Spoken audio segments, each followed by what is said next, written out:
I still remember scrolling through my phone one night and seeing a video that didn't feel real. A parliament building, the most powerful symbol of government in Nepal, was burning. Smoke poured into the sky while crowds of young protesters filled the streets of Kathmandu. They weren't afraid. They weren't backing down. And what shocked me most was that the police, the very people trained to protect those buildings, stepped back and did nothing. For a moment, it felt like the whole system had collapsed, and power was no longer in the hands of the politicians, but in the hands of the people. At first, I thought maybe this was fake news, but the reports kept coming in. It was true. Nepal, a small but beautiful country in South Asia known for Mount Everest and its temples, was suddenly the center of a political storm. And it wasn't just any storm. It was a rebellion led by Generation Z, young people who had finally said enough is enough.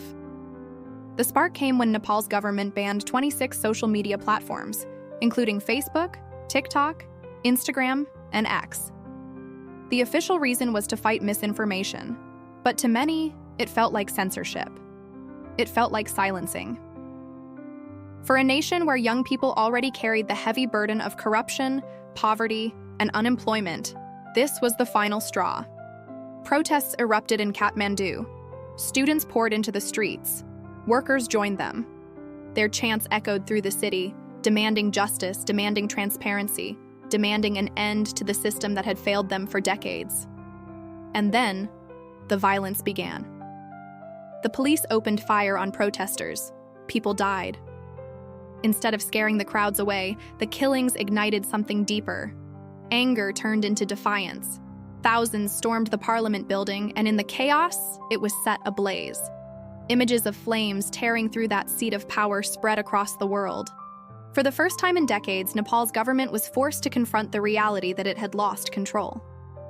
The prime minister resigned. An interim government was set up under a man with a reputation for integrity. And for a brief moment, ordinary Nepalis felt hope. But what does this have to do with the Philippines? More than most people think. When I saw those flames, I couldn't help but imagine the Philippines. I couldn't help but wonder, are we heading toward the same fate? Are we, like Nepal, so weighed down by corruption and disillusionment that one day, our own people will decide enough is enough? The parallels are chilling. Nepal is a country blessed with breathtaking natural resources. It has the Himalayas, rivers, fertile lands, and a cultural heritage that attracts millions of tourists every year. Billions of dollars in foreign aid and development loans have poured into Nepal over the decades. And yet, Nepal remains one of Asia's poorest nations. Why? Because corruption swallowed everything. Funds meant for roads and schools were stolen, budgets for hospitals and housing vanished. Politicians enriched themselves while ordinary people struggled. The Philippines, too, is a country blessed with riches.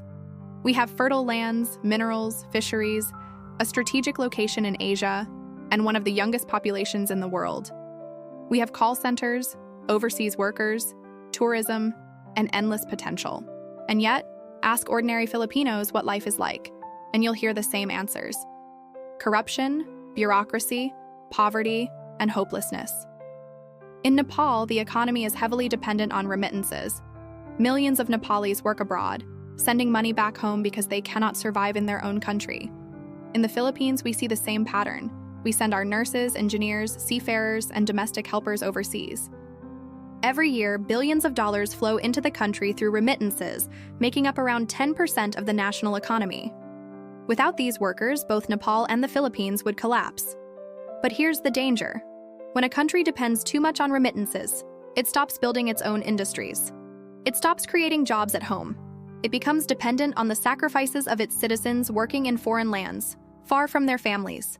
That dependency is a trap, and both Nepal and the Philippines are stuck in it.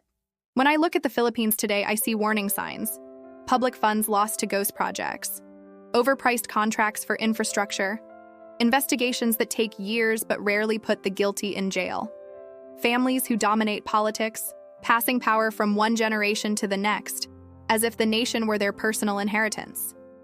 It is the same story told in Nepal, just with different faces and different accents. And just like in Nepal, the younger generation in the Philippines is growing restless. Gen Z Filipinos are not blind. They see how hard their parents work just to keep food on the table. They see how education doesn't guarantee jobs anymore. They see how politicians talk about patriotism while stashing money abroad. They see how their future is being stolen. Nepal's Gen Z reached a breaking point when their voices were silenced online. For the Philippines, the breaking point could come in many forms. It could be another massive corruption scandal that drains billions while families starve. It could be the silencing of journalists who dare to speak truth. It could be a violent crackdown on student protests. Or maybe, like Nepal, it will be something as simple as a ban on social media platforms, the one place where young people feel they still have a voice. Imagine what would happen if the same thing happened here. Imagine if TikTok, Facebook, and Instagram were suddenly banned in the Philippines. Imagine if the government said it was for our safety, but we all knew it was about control. Would Filipinos accept it quietly? Or would the streets fill with anger the way Kathmandu did? The tragedy of Nepal is that it didn't have to come to this. Decades of corruption piled up until the people broke. The government ignored the warning signs, thinking the people would stay silent forever. And then, one night, Parliament burned. The Philippines has a choice right now. We can learn from Nepal's collapse, or we can wait until the fire comes for us too. Some say the Philippines is too different, that we are too patient, too forgiving, too focused on survival to rise up in the same way. But history shows otherwise. From the People Power Revolution in 1986 to countless student protests, Filipinos have always found their voices when pushed too far. The question is not whether we will reach a breaking point. The question is when. Corruption doesn't just steal money, it steals opportunities. It steals education from children who could have been doctors. It steals medicine from patients who could have lived. It steals dignity from workers who deserve fair wages. And slowly, it steals hope until people no longer believe in their government. That is exactly what happened in Nepal, and it is exactly what could happen here. But it doesn't have to. The Philippines has choices: transparency in government spending, real accountability for corrupt leaders, empowering independent journalists, using technology to track public projects so no peso can vanish without explanation, and most importantly, listening to the youth instead of silencing them. Because if there's one lesson from Nepal, it's this: you cannot silence a generation. They will find their voice, and when they do, they will not whisper. They will roar. So the Philippines stands at a crossroads. One path leads to reform, accountability, and growth. The other path leads to fire, collapse, and despair. The flames in Kathmandu are not just a story from another country. They are a warning. If the Philippines ignores it, then one day we may wake up to see our own institutions burning, our own streets filled with anger, our own police stepping back as the old system crumbles. But if we learn, if we act, if we demand better, then maybe the Philippines will not be the next Nepal. Maybe we will be the story of a nation that faced corruption and refused to let it destroy us. The choice is ours. Do we wait for fire, or do we build a future before it's too late?